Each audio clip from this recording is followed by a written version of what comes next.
روزے کی عبادت میں اخلاص بڑا ہے. نماز پڑھتے ہوئے کسی نہ کسی کو نظر آئے گا نا یہ نماز پڑھ رہا ہے تو دن میں آئے گا مدیر صاحب کھڑے ہیں ذرا چلے لمحے کے عام طور پتہ لگے بڑا حاجی لاکھ ہے.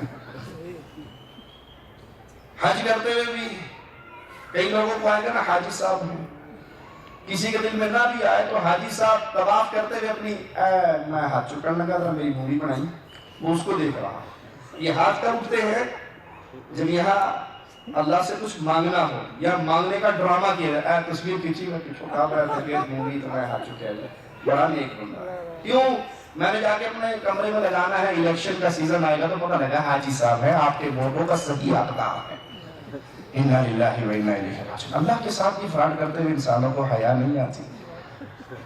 عبادت کی جاتی ہے اللہ کو راضی کرنے کے لیے اس کے فضل کا سوال کرنے کے لیے. اور آج حج و عمرہ اور طواف کی عبادت بھی ڈرامے کے لیے کی جاتی ہے کہ طواف کرتے کی مووی بنا لو دعا مانگتے کی مووی بنا لو حالت احرام میں کھڑے ہونے والے کی مووی بنا لو. روزہ ایک ایسی عبادت ہے جس پہ اخلاص ہے ریاکاری کا ڈر نہیں. یہ خالص بندے اور اللہ کا معاملہ ہے یا نہیں. آپ کمرے میں ہو کوئی بھی نہ ہو فریج کے اندر ٹھنڈا یخ پانی اور بہترین جوس ہو روزے دار پانی پیے گا نہیں پیے گا. کس کے در میں اسے روکا ہوا ہے؟ اللہ کے.